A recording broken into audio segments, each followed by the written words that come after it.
It's Monday, February 10th, 2025, and welcome back to GoodFellows, a Hoover Institution broadcast examining social, economic, political, and geopolitical concerns. I'm Bill Whalen. I'm a Hoover Distinguished Policy Fellow. I'll be your moderator today, joined by two-thirds of our usual complement. Sitting next to me, the historian Sir Niall Ferguson. Sitting next to Sir Niall, the economist John Cochrane. Now, normally joining us for our shows is Lieutenant General H.R. McMaster. I'm a little concerned about the general at this hour. We were texting him during the Super Bowl last night. HR is a son of Philadelphia, a huge Eagles fan, and we texted during the game. He's vanished since the game ended, so I don't know if he's out celebrating in New Orleans, if he got picked up on Broad Street for rioting. Where do we think HR is at this hour? Any guesses? Partying on. But he deserves it. Let's focus on the very positive, and that is in HR's absence. We are honored to have joining us today, backed by very popular demand. I kid you not, we get a clamoring for him constantly. Hoover Institution senior fellow, historian, all-around very smart guy who's going to correct us all on the errors of our ways. Please welcome Stephen Kotkin to the show. Dr. Kotkin, good to see you. Same. I'm no substitute for HR, but I understand the Philadelphia team is green. Well played, well played. So, Stephen, on our last show, we talked about the Trump presidency and we talked about the flurry of executive orders, but one thing we did not get into was the concept of American power and how American power operates in this new presidency. You and I had a conversation a few days ago about this, and you shared a belief that America is not a power in decline right now, and you shared some figures on consistency in America's GDP, America's role in the world, and so forth. Wealth.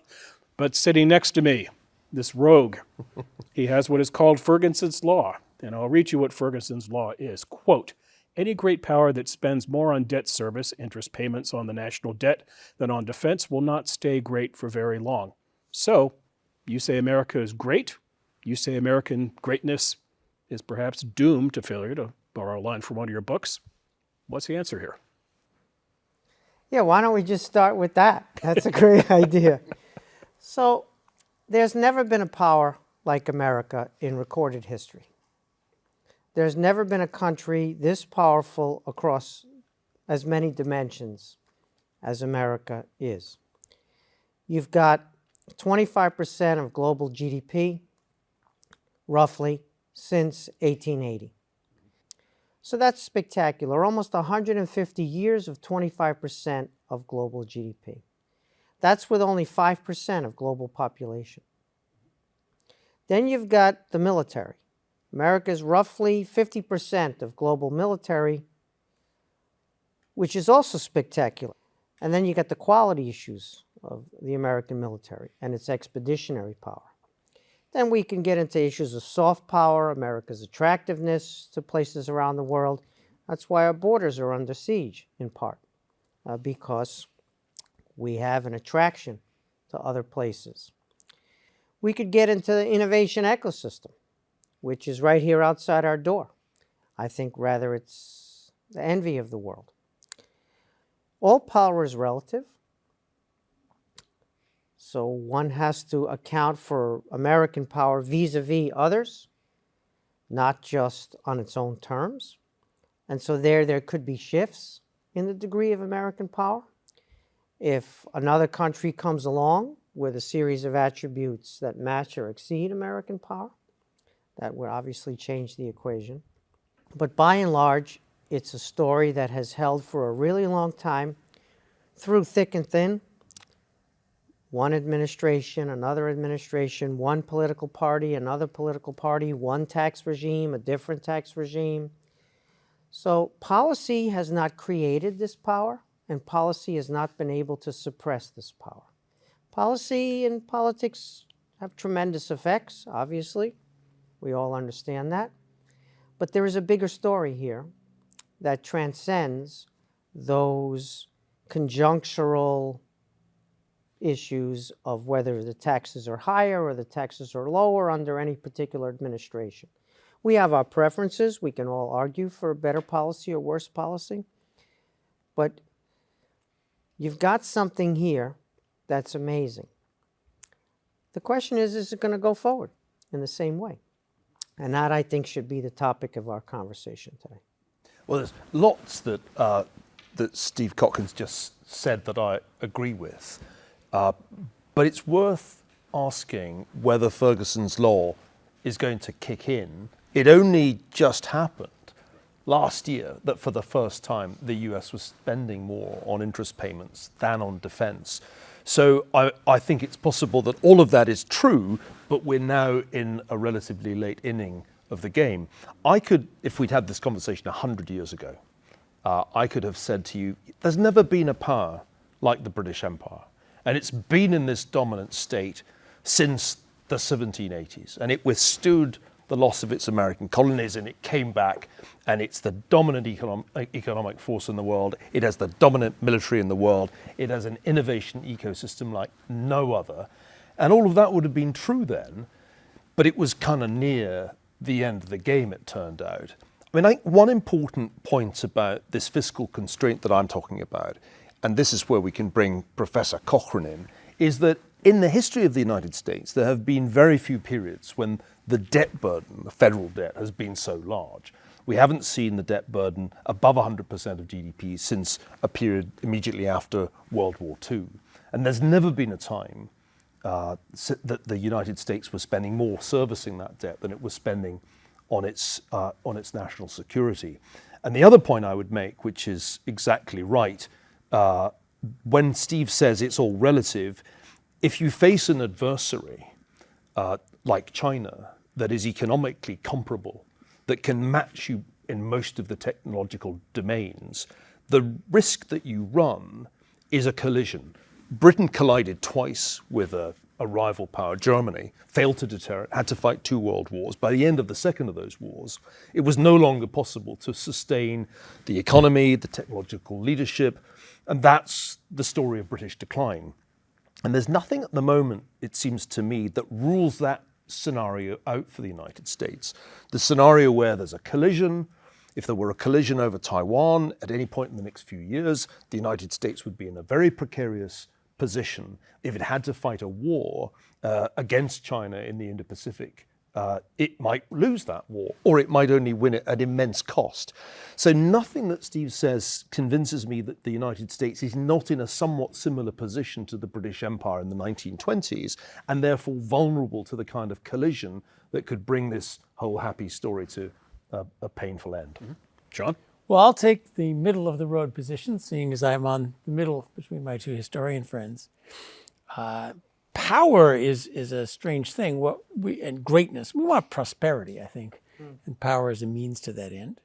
And I think Steve is right. Our own problems are substantial, but if you're thinking about military or confrontations, the state of your enemies matters. China's economy is not doing great. Russia's economy is in terrible shape. This is not U.S. versus 1930s Germany, where we actually did face a larger military threat. The tendency for governments that spend more on their debt service than their military is to wind up in trouble. I've challenged Neil a little bit on, is this a law? Is it always and everywhere? Is it sometimes? Is it a correlation? Is it a dictum? I think I'll call it a syndrome. Because it doesn't always happen, and not all countries that get into trouble face Ferguson's law. But I'm not as worried as Neil is from his historical examples.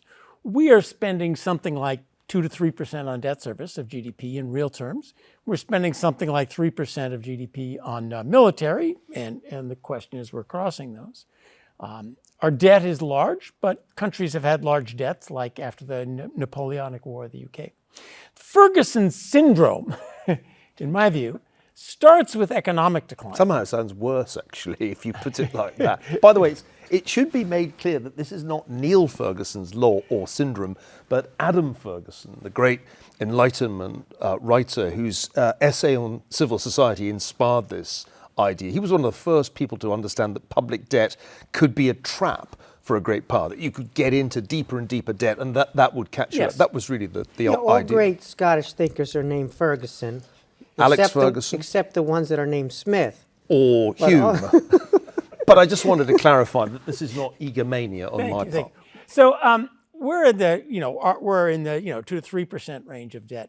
Our fiscal problem is social spending, not military right now. Military is cheap.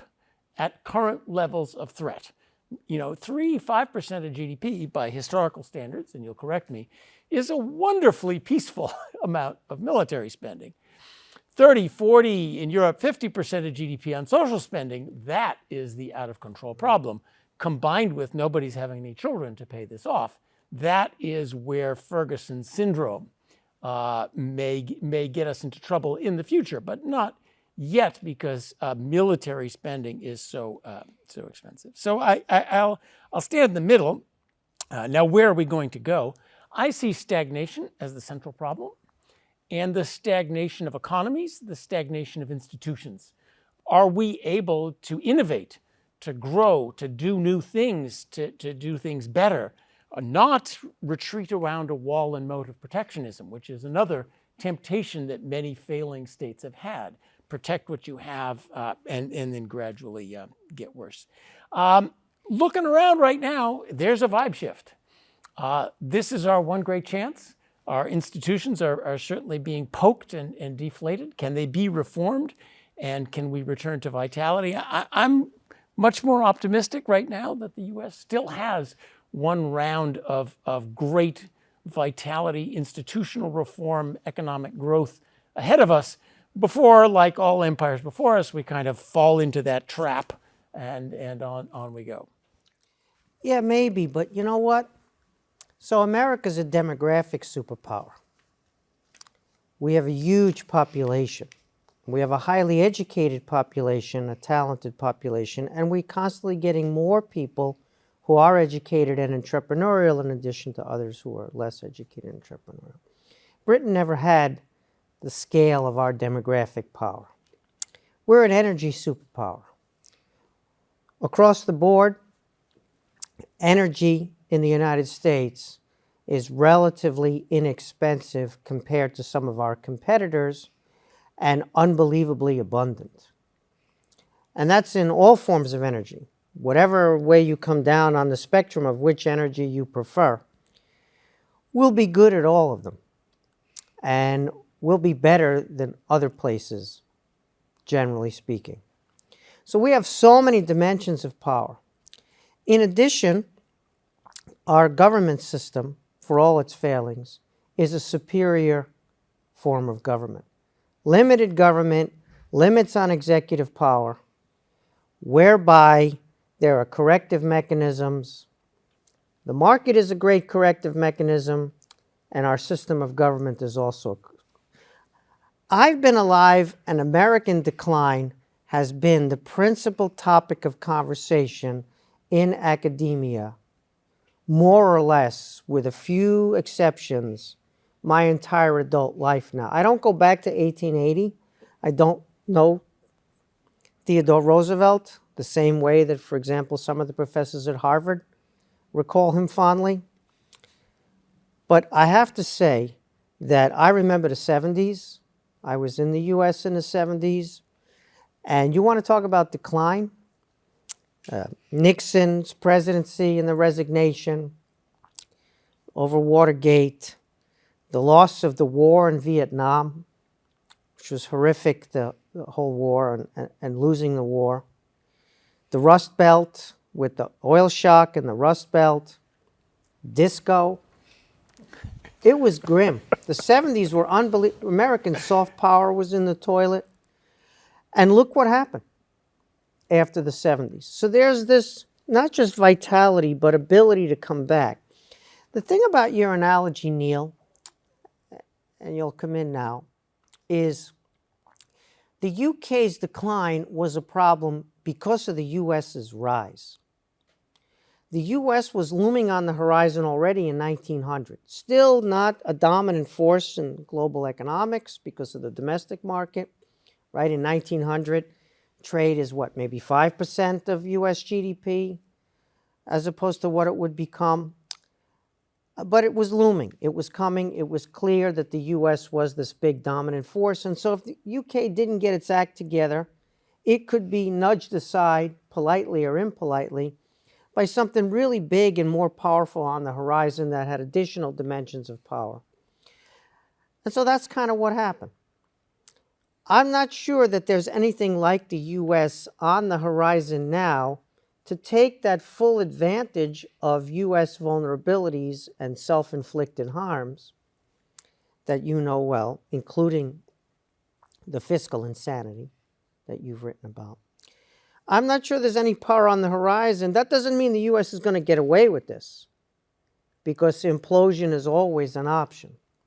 But coming out of the 70s and seeing what we did after that, and seeing all of the dimensions of American power, some of which the British lacked, and seeing nothing on the horizon that's a superior alternative. You know, when I go to Europe, there are two things that happen when I go to Europe.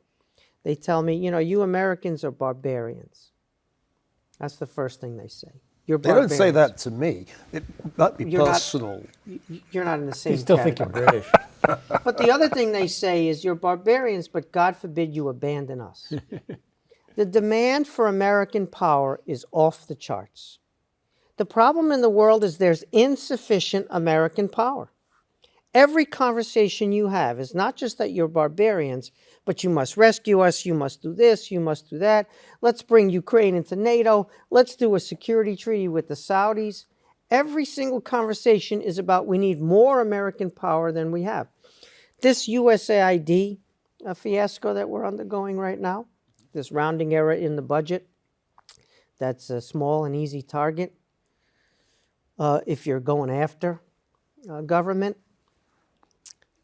It turns out that they do so many things that people need as a global public good. For example, they keep the global famine statistics. And so people who work in food insecurity are now up in arms because they can't collect statistics on global famine. And I'm thinking, how is it that there's no one other than USAID that's doing stuff like that? But hang on, let's join all this together for a moment. Why is USAID being shut down? The answer is because a new administration that scares the living daylights out of Europeans has just come in, committed to doing something about the fiscal problem of the federal government. And I mean, that's important, because we mustn't pretend that we're in some kind of elegant continuity from Ronald Reagan to Donald Trump. Right now, the US administration is committed, according to the Treasury Secretary, to reducing the deficit from 6% to 3% of GDP, and getting rid of USAID is just a first step. Neil, if an in that army comes direction. over So the hill, if I can finish, if an army if I comes can- over the well, hill, an army might come over the hill. and it's got Social Security, and it's got Medicare and Medicaid, and it's got all these gigantic forces, and you go after USAID, which is this ant. Well, that's exactly the point. That's exactly the problem. The United States has a huge fiscal problem that it can't easily solve because, as John rightly says, the drivers are entitlement programs that date back to the 1930s and the 1960s. Our demographics are deteriorating because of an aging population, low fertility. We're reliant on immigration. This is not a particularly stable political economy, particularly because there's a political consensus that you can't touch Social Security or Medicare, possibly Medicaid. Therefore, you're left with discretionary spending. About half of that is the military. So there are inexorable forces at work here. On one side, the rising debt and the costs of servicing that debt. On the other, the difficulty of maintaining your defense budget at a level sufficient to deter your enemies. The United States has not been doing a good job of deterrence in the last 4 years. Didn't deter the Russians from invading Ukraine, didn't deter Hamas and Hezbollah from attacking Israel. If it fails to deter China from making a move against Taiwan, that will be the moment of truth. And what I'd suggest here is that empires don't gradually decline. What tends to happen is at some point they collide with a hostile force. And if they haven't got the capability to deter that hostile force, they end up having to fight it. And the problem for the United States is there's a non-trivial probability of a showdown over Taiwan at some point in the relatively near future. And we all know, certainly everybody in the Department of Defense knows, that the United States is not ready for that showdown. That's a very dangerous situation for a great power to be in. What we're seeing at the moment is a rather frantic attempt to re-engineer the federal government as if it were Twitter. The Department of Government Efficiency is running around frantically trying to figure out where the money goes. But the reality is that the money mainly goes to Social Security, Medicare, and Medicaid. and they're off limits. So there's not going to be a quick fix to the fiscal problem that the federal government faces. The defense budget's going to get inexorably squeezed relative to GDP. And that's the moment of truth. If the United States has to face a major challenge in the Indo-Pacific region, Steve, what's going to happen? So I want to, as long as you brought up USAID and Doge, this is not about saving money. Obviously. USAID is not about how do we balance the budget in the long run of Social Security. This is about politics. What we learned with USAID is that, yes, some money eventually goes to good purposes, but that the way USAID runs is it sends money to nonprofits who send money to NGOs, who send money to foundations. Everybody takes a 50% cut off the top. No US employee actually does anything. Eventually somebody does something either good or really ridiculous, as many of the USAID things. But the rottenness of the political system, where we send money around to all these institutions, which are most of them political, that is what is being imploded by this brilliant technique of simply going after the money. But the point is the politics of this one, not the saving money. I brought up to Neil the analogy of Thomas Cromwell, who did this for Henry VIII. He went after the British monasteries. And how did he bring them down? He looked at the account books. His point was religious reform and some geopolitical snubbing your nose at the Pope, as well as in that case actually getting some of the money. That's the way to understand USAID. They'll get to other parts of the government, but this is reforming a rotten institution. Despite some of the great good that it's done, much of it has gotten rotten. Now, just a couple of others on these. Actually fixing our social programs is not that hard if you put your mind to it and are willing to take the political heat, which I think will come sooner rather than later. I'm going to be with No, Steve. it'll come later rather than sooner. Well, just to be clear. As long as it comes, Neil. this is the question. Will we live to see Well, this? I doubt it, We frankly. have reformed Social Security once in the early 1980s. Does America have the vitality, have the institution repairing ability to sooner or later solve this problem before it takes us down? The UK decline, I'll be interested on your view. I don't think it was debt. I think it was socialism. At the end of World War II, UK put in, like most of Europe, put in highly planning-focused, socialized policies. George Harrison's wonderful song, One for You, 19 for Me.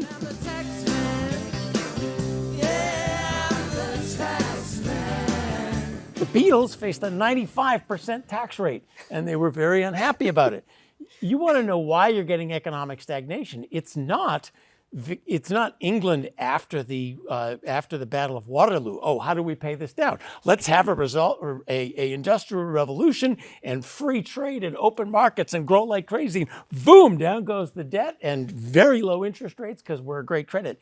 That debt could have been paid off. It was the stagnation. The U.S.'s power. Power needs ability and will.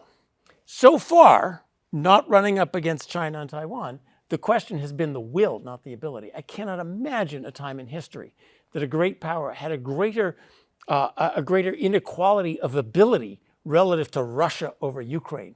We could have won this thing in a week if we wanted to. The Romans would have won it in a week if they wanted to, with that the enormous disparity of ability. The question for America until now has been the will. Taiwan, that's going to be a question of means. Let's hope we can do deterrence while we get it better. And one last point. Energy, you're exactly right. And this is an example of some of the vitality that's coming. Just 2 little executive orders. And Trump, whatever you like or don't like about him otherwise, in 2 executive orders, he said we are not going to kill our economy on an altar of European climate policies that don't do anything to save any carbon, by the way. And we're not going to kill AI as a babe in the crib before it gets going, the way the Europeans have.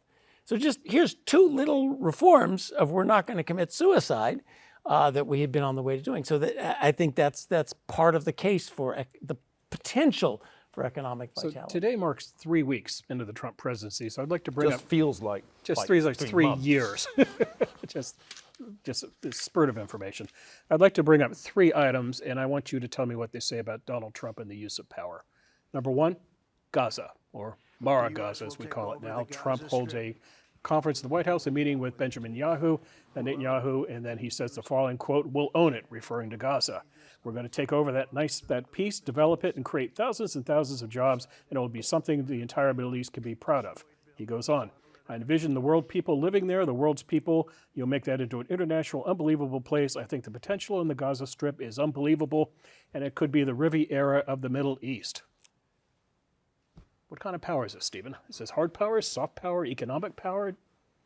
You ever seen World Wrestling Entertainment? They have these fantastic characters. They wear these great costumes. They have a lot of face paint. They have great nicknames. And they run around the stage pretending to throw each other on the floor or kick each other in the head, and the audience is mesmerized. So yeah, that's what kind of policy we have now. We have this fantastic ability to mesmerize people's attention with this incredible show by a guy who's just nonpareil in his ability to attract people's attention.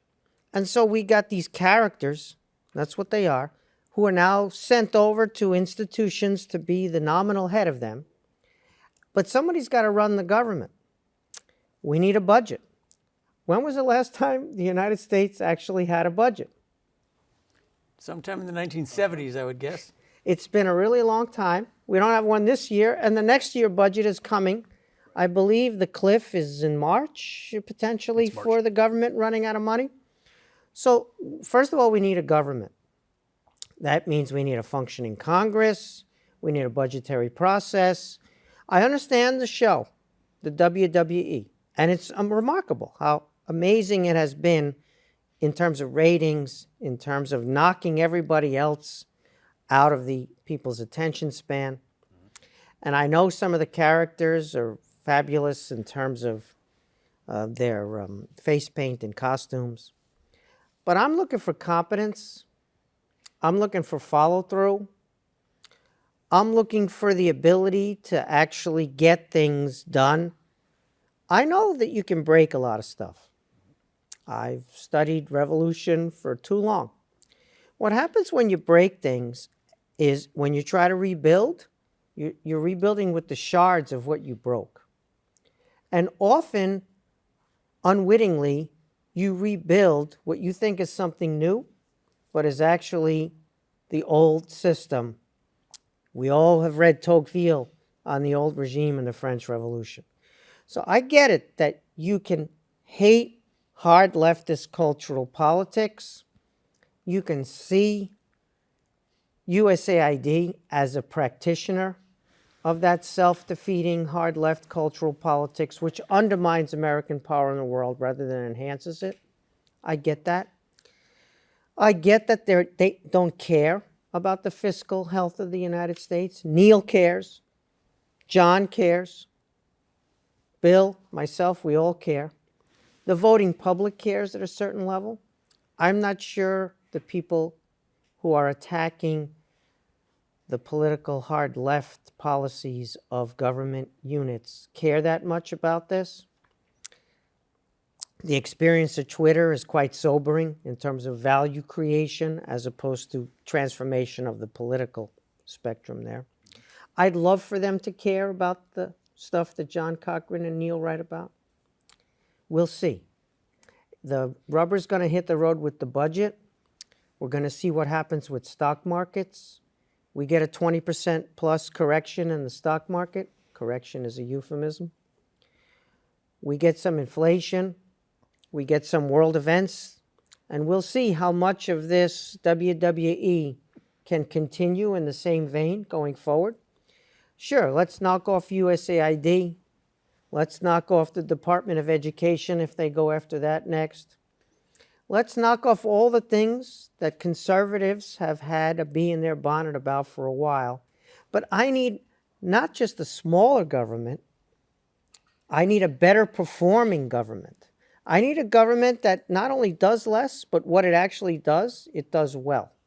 And so rooting out certain political tendencies, as John eloquently put it, I see that as understandable, desirable, necessary, but I need a lot more than that. I need Neil's vision of a full correction of the fiscal insanity, but who is going to do that, and how are they going to do that? And how are they going to do that when they've gone after things and spent their political capital on USAID? Once you run through a bunch of political capital and your approval ratings never hit 50% and begin to decline because some things you target are popular with some people, even if the overall targeting makes sense, I'm concerned that you blow your wad on little things that make you feel good, and the big stuff that's really hard. When does that happen? But isn't there a kind of tension between your views here, Steve? On the one hand, America's powerful, and it's powerful regardless of politics. On the other hand, the politics disturbs you. And it seems to me that this is really how we can resolve our debate, that in the end, we can go back to the Enlightenment for guidance here, since all the good ideas were had in Scotland in the 18th century. And the observation would be, yes, there are all these sources of dynamism, there are great reserves of energy, there's the ability to import talent. But if the institutions of the Republic have become WWE, then there's a distinct risk that some version of Ferguson's law kicks in. Or maybe it's Smith's law. Maybe the laws of economics will take their revenge because protectionist policies, John would argue, are bound ultimately to be self-defeating. And my sense is that what's very interesting about the historical process is that you can have all the things that Steve describes, and yet if your political institutions malfunction, you'll end up self-sabotaging. Now, I can't really tell at this early stage, 3 weeks in, if WWE is going to be the dominant feature of the new administration, or if one looks behind the wrestling and behind the face paint, there's actually a serious attempt to redress some of the mistakes of the previous administration. Let me take a positive line of argument that behind the memes, there's in fact significant progress towards a reordering of the Middle East. Israel surprised everybody with its victories over Hamas and Hezbollah. It's actually gained a huge amount of ground with the collapse of the Assad regime in Syria, and Iran is at its mercy. And at some point this year, that may well lead to a decisive move against Iran's nuclear facilities, which the US will quietly allow to happen and tacitly support. I'll carry on being positive.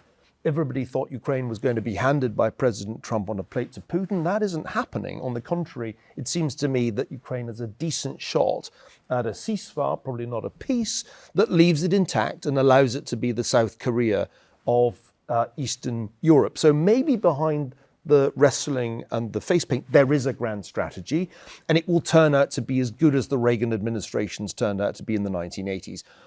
We don't know. It's 3 weeks in. But the question is, if you're right, it is just wrestling and face paint, how far can in 4 years a republic sabotage itself? That's the key question. I'm optimistic.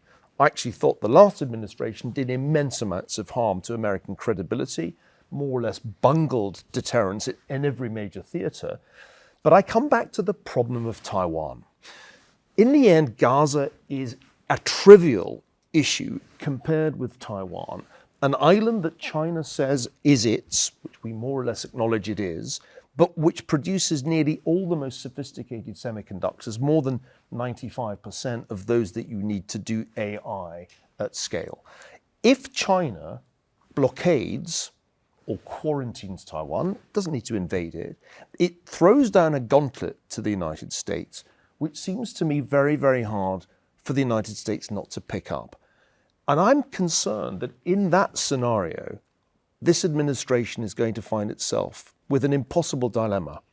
The choice will be between World War III or capitulation. There won't be much in between. How do you think about that, Steve? Because it seems to me American power is going to be tested at some point by China in the way that British power was tested by Germany. We might prevail, but at such a cost that it might be very, very hard to maintain the kind of power that you talked about at the beginning. We're tested now. Our adversaries are testing us across the board now and have been for some time. We've been in this so-called hybrid war or gray zone since before GoodFellows started, but certainly all throughout your GoodFellows. But here's the other part that we need to take into consideration, including to your challenge. How's China doing? They have infiltrated our telecommunications network. They exfiltrated tens of millions of personnel files. They cornered the market on drone manufacturing and batteries that we're dependent on. All the things that you know and write about. And yet, there's a lack of confidence there that runs really, really deep. They're afraid of their own people. Every day is existential for that system. The anti-corruption purges have increased, not decreased, even though Xi Jinping's been in power for more than a decade. And that immobilizes a lot of people. Taking initiative is dangerous in China. Sticking your head out, doing anything is dangerous in China. Reading the signals is really hard. No communist system has survived political liberalization. There's no reform equilibrium for a communist party regime. It either has a monopoly or it's done. They open up the system to have debate inside the party, and people say, you know what, I'd like another party. And the communists say, oh, no, we're having pluralism inside the Communist Party monopoly. It's like California, really. When you yeah, exactly. We know how that works. And so their ability to succeed domestically, but also foreign adventures, is not 100% guaranteed. In fact, you could argue that their problems run so deep that if they take risks, their system could go down unintentionally. And so they're kind of stuck. That doesn't mean we don't have problems. That doesn't mean this is not a major challenge. That doesn't mean we don't need to get our act together. I would agree that all of those are true. And I would agree that the Taiwan challenge is not going away anytime soon. So, guys, I've got a whole notepad full of Mara Gaza, USAID. He's the only one Taiwan. that takes notes. What's the grand strategy? Well, I can't remember as well as you guys do. So let me take on these briefly as much as I can. You may not like Mara Gaza, but nobody else has anything to offer other than another 50 years of terrorism for the Israelis and suffering for the Palestinians. Oh, we'll start the three-party talks about talks to restructure under United Nations revolution, blah, blah, blah, blah, blah. We're going nowhere here, right? And Trump knows that. So is it going to be Mara Gaza or not? I don't know, but at least he's willing to challenge and disrupt that. I think actually, the fact here is Palestinians are not allowed out. You don't have to resettle them by force. You simply have to allow them, the ones who want to leave. It's the beginning to simply blow up the verities that are going to lead us to nothing better than what we've had for another 50 years, like USAID. This particular attack in the first month from the brilliant little Doge team, that may not be where we end up. But once it's all over, they have exposed what's happened. The final, once there's a congressional, once there's a law passed and so forth, it will not look like anything it did. And remember, like Israel and the Palestinians, for 50 years, attempts to reform this have gotten nowhere. There's a Congressional Budget Office. There's the Office of Management Budget. There's OIRA. There's the Office of Government Affairs. There's Inspector Generals. There's audits. There's congressional inquiries. Where did that get on fixing, even finding out where USAID was spending its money, least of all fixing it? Nowhere. So the system of do some blow up and then there'll be pushback, but where we end up is going to be a lot better than just repeating the standard verities. That's what they're after. The budget, where do you do the budget? Well, he's a president. He got elected with some campaign promises. You do stuff you can in the first month, And then once you've built some success, I think their strategy is do well in the midterms, then you are positioned with the political capital to be able to solidify it and make those long-term changes. That's the hope. Now, it may not work, but that's at least the hope. Then finally on Taiwan, the point for Taiwan is deter, which part of that is be ready to fight it, but to deter. Imagine a year from now, Mara Gaza has worked. The Palestinians who want to leave are happily working somewhere else in the Middle East. Gaza is getting rebuilt. Hamas is no longer in charge. Suppose Ukraine, one of the things they've allowed Ukraine to use the long-range weapons finally. My Twitter feed is full of oil refineries blowing up in Russia, a lot of those from drones, which is where the main war. Suppose Russia collapses. Suppose the Middle East is being reconstructed. Suppose Iran no longer has a nuclear program. Suppose America is booming economically. Now, how does China look at the Taiwan question? I think that shift of vibes would have a lot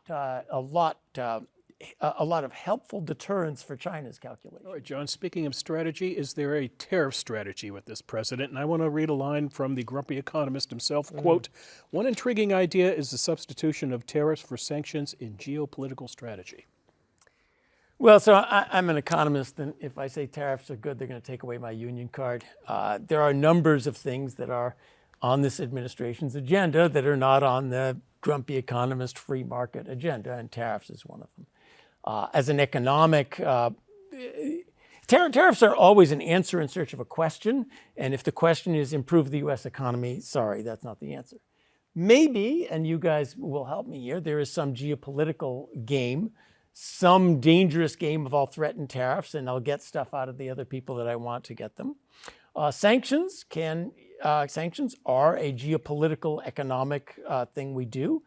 Tariffs may be a substitute for sanctions that are in some ways better than sanctions, that don't undermine the dollar, for example, as a trading, as the currency we use for trading, don't undermine our ability to use sanctions when we really need them. I'm willing to listen, at least on tariffs in that sense. That's the one place where, as an economist, I'm pushed out of tariffs bad, which is sort of where we start, is that kind of thing. But it is very dangerous. I'm going to threaten tariffs unless you do something.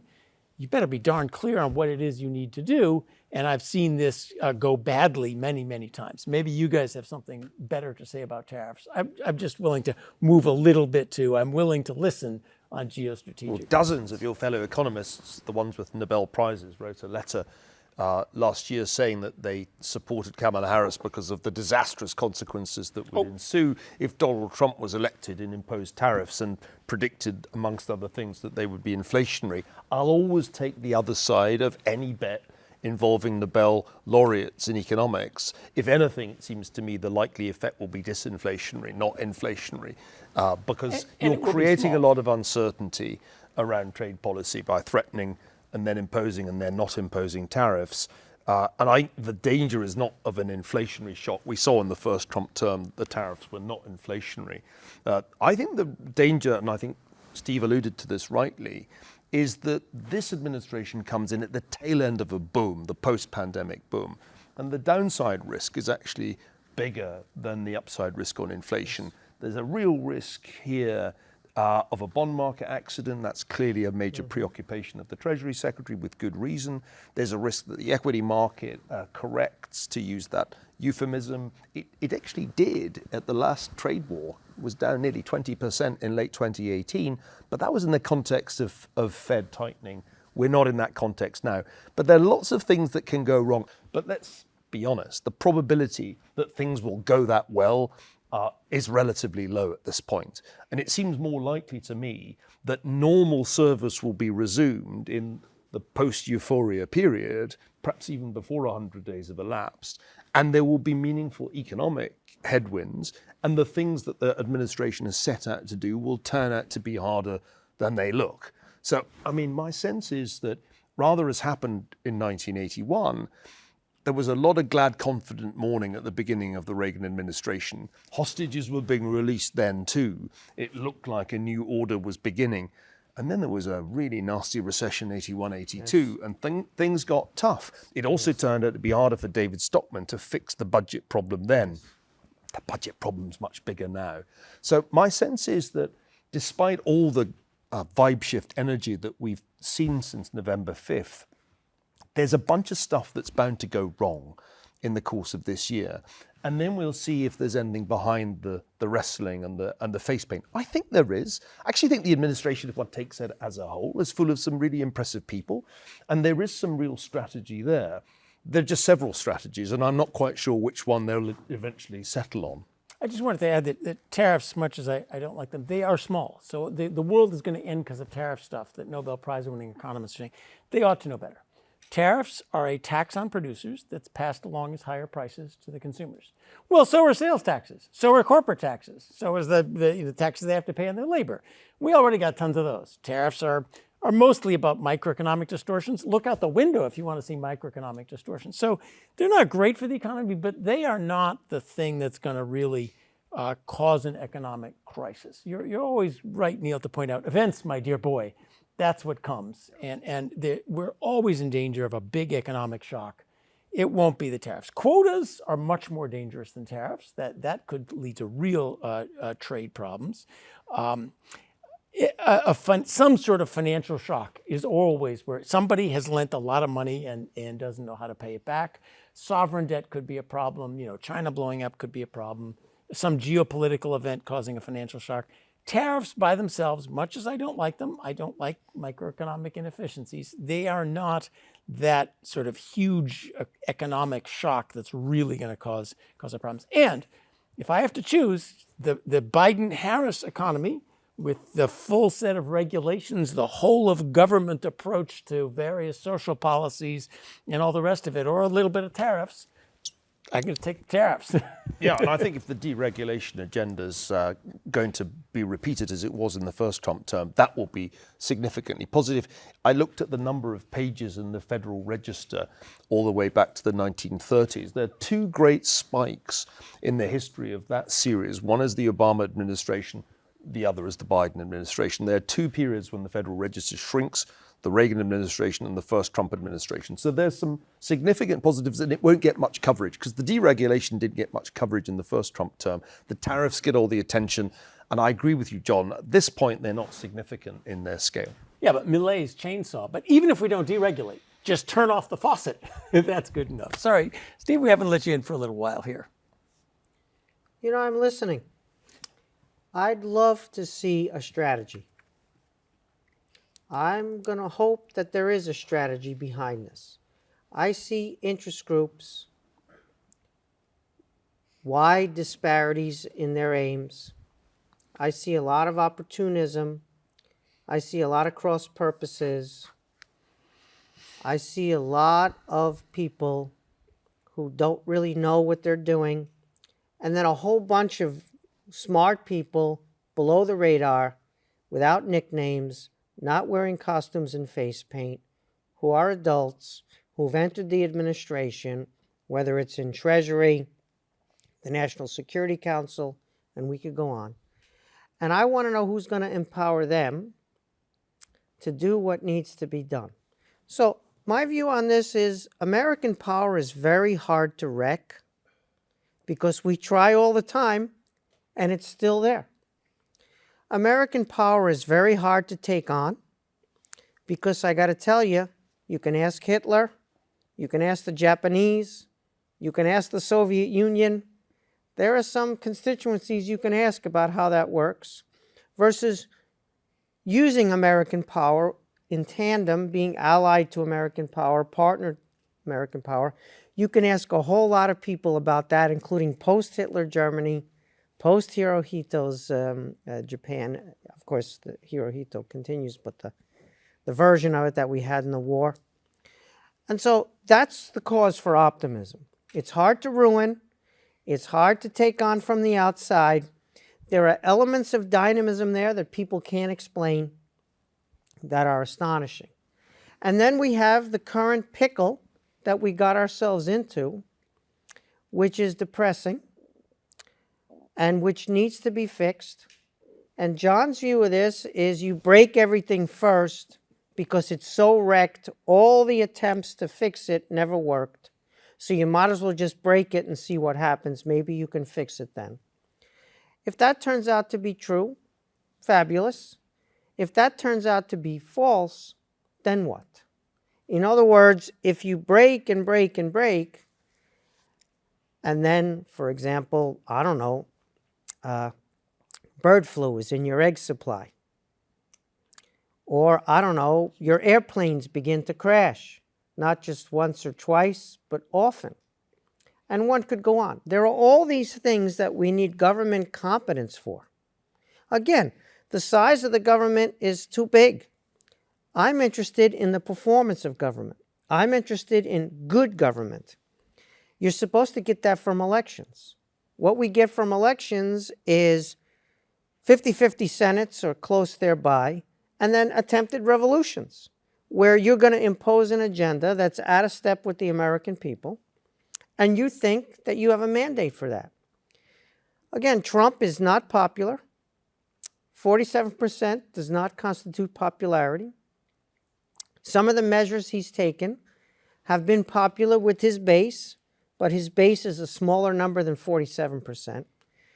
You know, Reagan got 59% of the vote with no conservative media.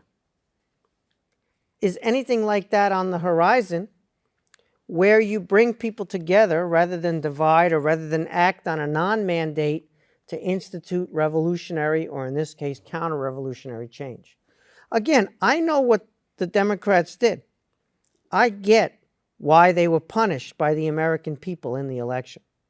That punishment was merited, and it was delivered, and that's why our system is good. But they didn't necessarily deliver a mandate for a counter-revolution in the opposite direction. And so you don't have a lot of political capital here. And so if you break and everything turns out to be fixable and you fix it, John's view, wonderful. If you break and it turns out that you get bird flu in your egg supply and your kids in Trump country are dying from a disease that the government can't seem to fix because the government... One of the great things about conservatives, I don't know for how long now, they've been talking about how government is broken. And it turns out they now have to break it, if John is right. So it was somehow broken and they now... So I need better government. Well, but and how do I get that? And I'd love it to happen. By the way, I'm willing to allow time to see what's going on here. Like Neil, I don't know. I see the wrestling, and I'm looking for what's underneath the wrestling. But Stephen, 30 years ago, we had a conversation in this country about better government, the Clintons' National Performance Review, i.e. reinventing government. And that was all about basically government efficiency. Al Gore going on TV and mocking the fact that the federal government had very specific rules on how an ashtray should break if it falls on the ground and things like that. And what happened? But they did various things. You go on the website, they'll show you they got rid of 426,000 people and they made various reforms and cut red tape, blah, blah, blah. But there's something bigger going on today. And I refer you guys to an editorial, an op-ed in today's New York Times. Quote, "Our democracy is under siege," the bylines of 5 former Treasury secretaries. Our democracy is under siege. So when we talk about power, isn't this really what the conversation is right now? It's a question of the power of who controls the federal government. I mean, I think the interesting thing that Steve alluded to is the extent to which we've ended up with a 50-50 political culture. And I was struck in the course of the last few months by a resemblance between our current political partisanship and what I grew up with in Glasgow, where there were 2 communities hermetically sealed, cut off from one another in an antagonistic relationship to one another, Protestants and the Catholics. American party affiliation has hardened into something sectarian.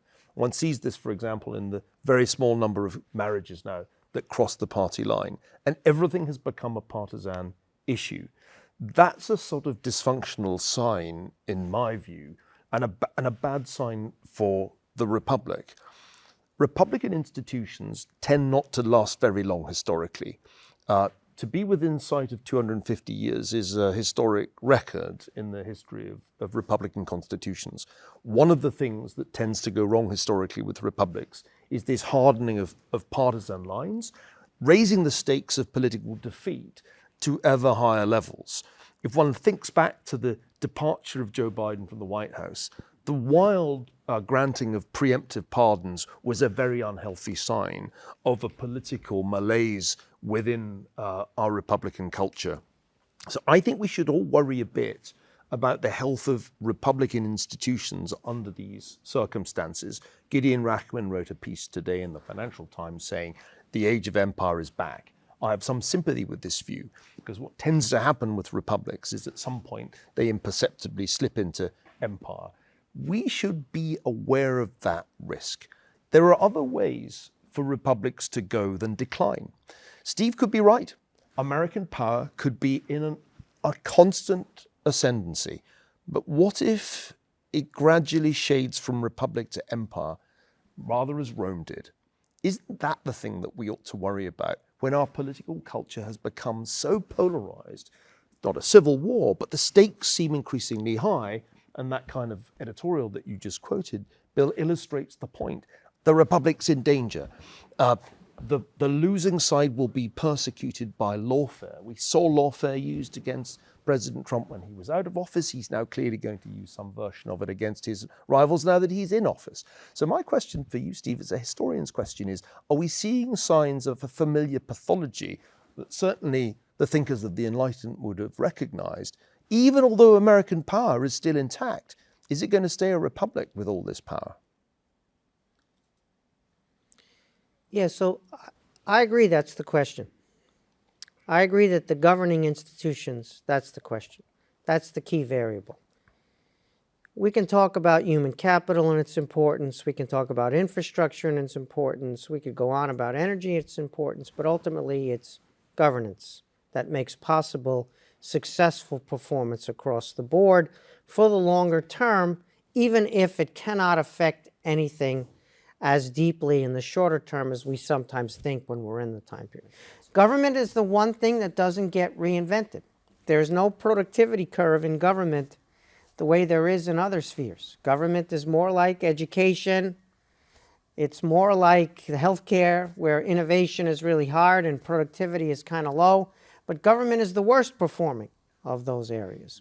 Again, elections are supposed to give you better governance.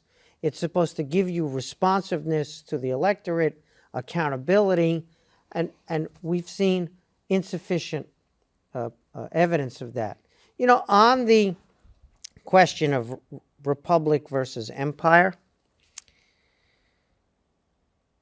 I've been hearing lately about how the executive has all of this power, and that's correct, from our friends on the Republican side. Now that the shoe's on the other foot, they're not so worried about executive power. They're enamored of executive power. Students of history will tell you that limits on executive power are really important, and breaking limits on executive power don't end well, because you can have an enlightened despot in one epoch, and then you can have an unenlightened despot that can succeed that person. You can have your party or constituency or tribe in power, and you can increase the power of the executive, and then, again, the shoe's on the other foot. I think our problem is the Congress. I think the Congress's failure to be what the Constitution says it should be, Article 1. I think the malperformance of the Congress, non-performance, underperformance over a long period of time has opened up space for the kind of degradation that John is worried about in terms of the fiscal stuff and others, and that Neil is talking about in this slide from republic to empire.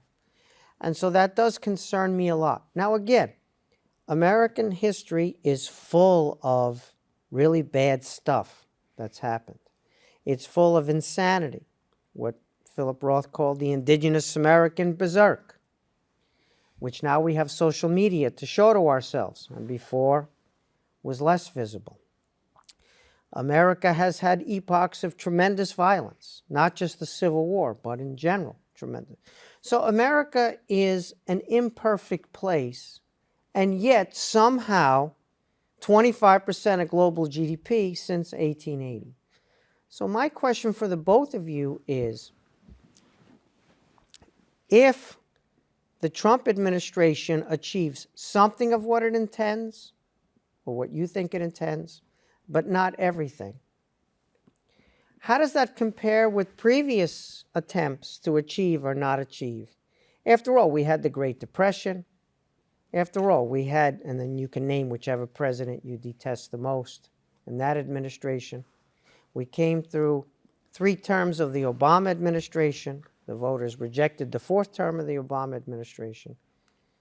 Right? And so I'm of the mind that there's something going on that's bigger than the political stuff, and yet the good governance is the key variable. So that's what Neil pointed out earlier in my conversation. I mean, there are a couple of enterprises here that are historically interesting. One is you can see Trump as a reverse New Deal, where he is essentially hitting us with as many executive orders per annum as Roosevelt in 1933. But it's a New Deal with the sign reversed, because the goal of the New Deal was to grow the federal government to combat a depression. The goal here as we come out of a boom is to shrink the federal government. And we'll see how easy that is. I think that's part of the project. And success will be, I think, measurable halfway in, because that'll be the end of Doge's mandate. Will they have successfully shrunk the federal government, or will they just have broken it, which is Steve's fear? The other question is, can Donald Trump restore the imperial presidency? At some level, it seems to me his goal is to take us back to 1972, pre-Watergate Nixon, when Arthur Schlesinger Jr. worried that there was an imperial presidency. I think that's what Trump wants to achieve. And I think that's what some of the people advising him are aspiring to achieve. So I think those are the domestic projects. Where it gets more complicated is what, as you said, is the strategy. Is the strategy to contain China, to win Cold War II? There are certainly people in the National Security Council who see that as their objective. I do not think it is President Trump's objective. On the contrary, I think he aspires to some indeterminate deal with China. Is the goal to combat an axis of illiberal or authoritarian powers, China, Russia, Iran, North Korea? It is for some people in the administration. Others seem much more interested in a hemispheric policy focused not just on limiting illegal immigration, but deporting millions of people. Right now, if one looks at the Trump administration, there are 4 or 5 different strategies. The foreign policies, plural, are in competition with one another. I don't know which one is going to prevail. The voters will get to decide how it's going 2 years in. Generally, they hate on whoever is in the White House and the president's party does badly. If that's the case with these very marginal congressional majorities, the second half of this presidency will be a lame duck second half of a second term, like we've seen so many times. So maybe it's 100 days, maybe it's a little less than 2 years. That's not an awful lot of time to do all the things that I'm talking about, to shrink the federal government, to restore the imperial presidency, to contain China. And you've got less than 2 years to deliver. Which is why their strategy is, as it has to be, to try to build some momentum so you can do these things. John, this will be the final word for the show. Okay. So let me just wrap up a couple of things. Bird flu. I'm glad you mentioned it, because there's 2 great ways our next couple of years could go. We could unfold our politics, our plans against a fairly calm atmosphere, or we could be responding to a crisis. And bird flu in particular is being pretty mismanaged as far as I can tell. And the complete loss of faith people have in the scientific and public health bureaucracy to manage an event like this could turn this into a horrible crisis. And then, as George Bush did not go into saying, I want to be the terrorism president, he wanted to do something else, the entire history of what we're doing will be something different. Leaving that aside, when you hear whinging about our democracy in the New York Times, haven't we heard enough of that? Your first reaction is roll your eyes, but you're exactly right. There is an issue. The key of keeping our democracy, a republic, going is you must be able to lose an election. And the lawfare of the last administration, what's coming out now, a third of the FBI is on January 6th and not on other things. That's another case where the Dodgers, I think, are doing some good, exposing what's going on. That is really the danger. The stakes are so high you can't afford to lose an election. We don't want to go there. Steve, you want good government, but I think the government is doing what it can. There are, as you said, many smart people in the administration. We know many of them. They understand the need for Social Security reform, tax reform, healthcare reform, all those things. If they tried to do that right now, they would get absolutely nowhere because, in fact, the majority is so slim. They know that. So they're doing what they naturally can do. You do the small and disruptive big picture things you can. If you've managed to solidify power, they're ready to go on those larger events when the political will to do it is there, which is what Roosevelt did. If this fails, I am just as unhappy as the rest of you are with executive overreach, with government just by executive order that doesn't get consolidated. And the next Democrat will come in and there will be a national emergency and executive orders, the national emergency on climate change and gender equity, and there will be executive orders undoing these and doing those up. That's what we want to avoid, and then our one great chance to reform the institutions will be gone. On that cheerful note. On that cheerful note, we'll leave it there. Well, I was going to say, this is one last note. I'm still hopeful that this is not just one more bing, bing, bing, bing, bing, bing, bing, where we delete each other's executive orders and do something new. There is the chance in what we've seen in the big shift of the electorate, the vibe shift going around the world, from Javier Milei to Giorgia Meloni to Europe recognizing it's over-regulated itself. This could be a moment when Harding and Coolidge put the bottle into the first round of progressivism, when Roosevelt turned around in the other way, or Reagan undid the malaise of the 70s and let go some animal spirits of the 80s. We are, I think, at that kind of moment. And that larger underlying vibe shift. This is not about Trump. We keep saying it's about Trump as if some one person has come in. No, Trump is a reflection. He's an embodiment of a mood that is coming, an imperfect one. But that strong force, I think, remains with us and gives me hope that it'll turn out better rather than worse. There we go, better ending. 78 years old. I said, Trump. It's not about Trump. He's a 78 reflection years old. of something that's happening around the world. Trump better not hear that part of the show, that it's not about him. Better cut well before that last line. It's not. All right, gentlemen. Great conversation. You come to California more often. Only too happy to be here. All right, you Always boys. a pleasure to be here. You come on the show more often. I provide the diversity. I'm another old white guy. We don't have to worry about that anymore, thanks to the vibe shift. All right.